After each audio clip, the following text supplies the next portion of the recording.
um, Hi, today I wanted to talk more about the principle of ensuring safe sleep physically and emotionally. And this is a principle of attachment parenting in API, Attachment Parenting International. And I have here a copy of Attached at the Heart, right there, Attached at the Heart. And this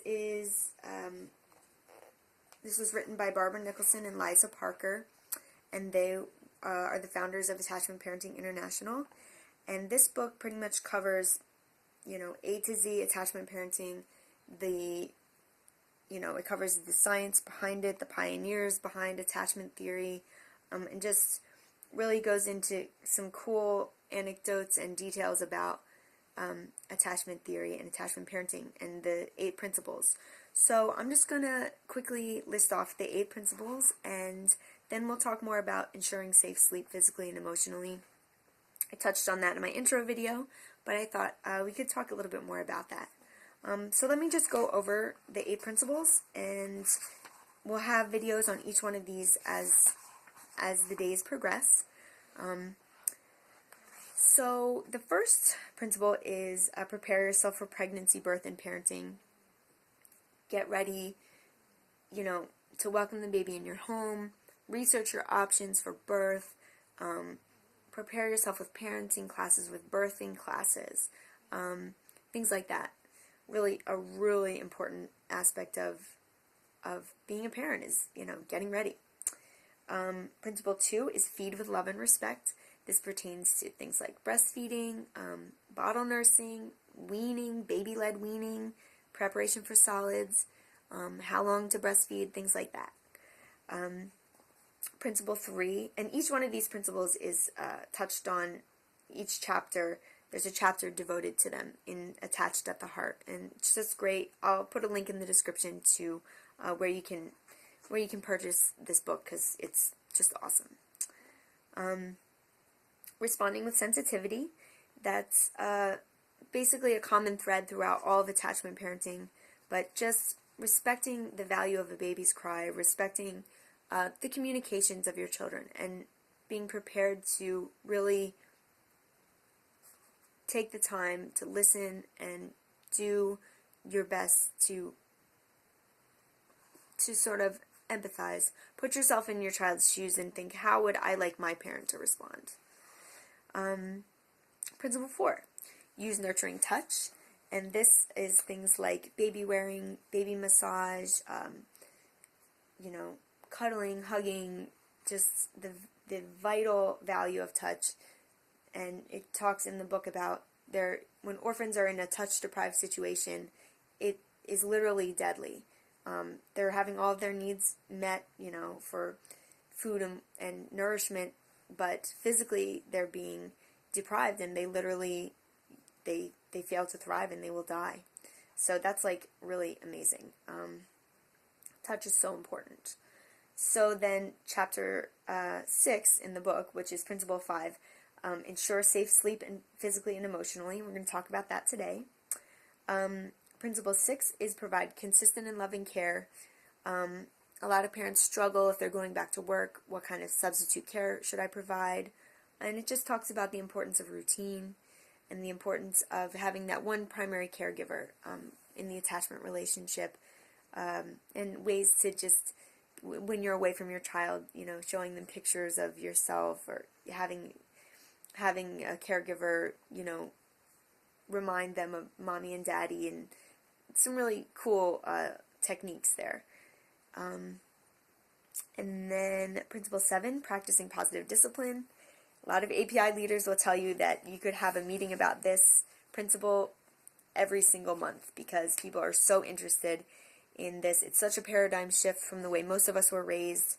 Most of us were raised with, punitive measures, revoking privileges and logical consequences, quote unquote, and things like that.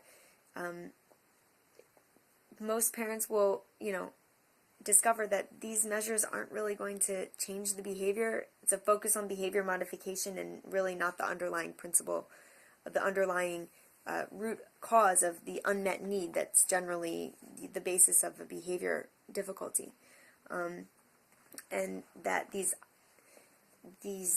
types of, using force is going to usually be met with opposition. So ways to positive discipline, really cool, and we'll talk about that more.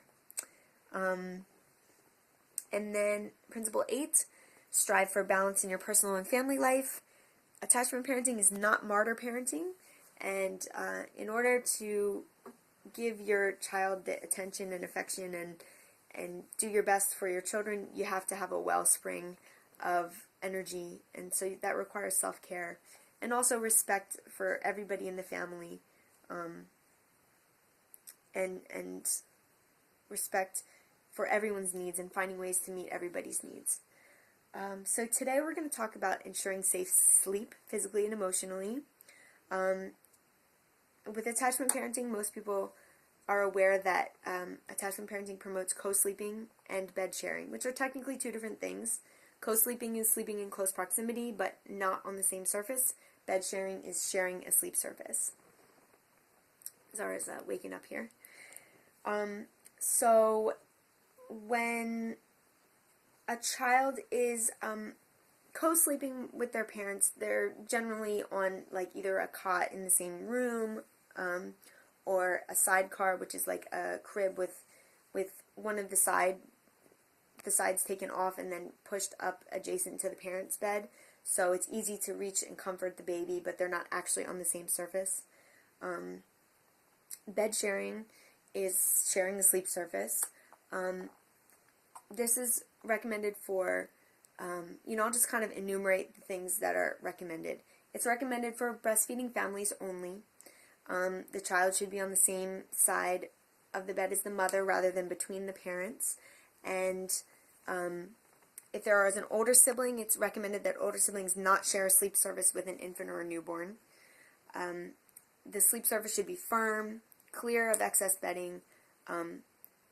Ideally you'll have a side rail, or the bed will be pushed very, very close up against a wall, and any kind of crevices filled with rolled up towels. Never sleep with a baby if you are under the influence of alcohol or any kind of drugs that dull your ability to be roused. You should never sleep with a baby on a surface like a beanbag chair, a sofa, a recliner, places where a child can get wedged, a water bed. It should be a firm, flat, clear surface. And just for us, the benefits of co-sleeping or bed sharing, Zara has slept in the bed with us from the time that she's been with us, and it just makes it easier, as a breastfeeding mother to just kind of roll over and nurse. I mean, people are constantly going to ask you when you have a baby, oh, are they sleeping through the night yet? And how are they sleeping? Are you getting any sleep? And well, yeah, if your baby's in another room, you got to get up, wake yourself up, put your feet on the cold floor, trudge into the room, pick up the baby, sit down on the rocker, nurse and feed the baby, rock them back to sleep, gingerly put them down in the crib, tiptoe away, lie there holding your breath to see if they're going to go back to sleep. I mean, yeah, who's going to get any sleep like that? I wouldn't, I tell people a lot of times I do attachment parenting because I'm lazy, and I just like everything to kind of work in harmony, and it's just so much easier. Families have been co-sleeping, bed sharing for centuries, thousands of years. It's only very recently that the idea of sleeping in a different bed, Zara's kind of like scooching here, that's a very recent social society thing that is not particularly conducive to closeness. So it's just a great way to meet your child's needs at night and not have to get up out of bed and drive yourself crazy. With an older child, part of this ensuring safe sleep physically and emotionally involves preparing them, if there's an older sibling and there's going to be a new baby, preparing them ahead of time for the fact that they're going to have to move to a different sleeping arrangement. They may not be able to share a bed with mommy and daddy anymore. And just gradually introducing this concept so that the new child doesn't feel ousted. The older sibling doesn't feel ousted by the new baby. Then another thing people ask about is, well, what about, is your partner okay with this? What about sex? And, it's kind of, it is something you have to discuss, and everybody's needs should be respected. I know George was initially a little uncomfortable just with the idea of, he was afraid he was going to roll over on the baby. So I explained to him that the guidelines and how, I was going to have baby on my side. And, when it comes to being intimate, I just kind of put it this way. People have been having the family bed for, since time immemorial, and there's still the continuation of the species continued. So, you just have to be creative, find different times, and different places to be intimate. It's all kind of part of the fun of it, but everybody's needs should be respected. And if one partner is not comfortable doing it, kind of give it a trial period. And if you find that, oftentimes it's the dad who's really a little unsure, but sometimes it's the mother. Some people just don't feel comfortable sharing a bed with the child. And if it turns out that after trying it out, it's just not working, you can always do, like I said, a sidecar arrangement or a cot. I mean, even if you ultimately decide to have your child sleeping in a separate room from you, what matters is the spirit of the whole principle is ensuring safe sleep physically and emotionally.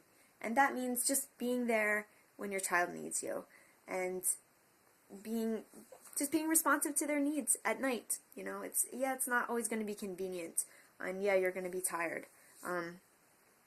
But I think ultimately it's easier for everybody when a child is within close proximity, and the child realizes and recognizes, nighttime's not scary. Mommy and daddy are still there. They're still going to be there for me, and it's just like daytime, except cozier and more snugglier. So, if anybody has questions, please feel free to post them in the comments, and I will do my best to address anything. We can do more videos on it. I can kind of show you guys our bedroom and explain, how things work, where the baby is at night. Anything you guys can think of, please feel free to post in the comments, and I just kind of want to answer people's questions about attachment parenting and just share with people what works for us, how our family does it, and hopefully it will be something valuable. And people can see, hey, nobody's perfect. I'm not a super parent. I mean, look at my hair, So there's just, there's so many ways to apply these principles, and attachment parenting, it's really changed my life, and I think it has the potential to change the world. Children that are responded to in a caring way, and that realize that, hey, the world can be a kind and caring place. Those are going to be children that grow into adults that have a really wonderful outlook and are ready to be compassionate to their fellow human beings. And what could be better than that, right? So, thank you for watching. This is Shannon signing off from the rocking chair, and I'll see you guys next time.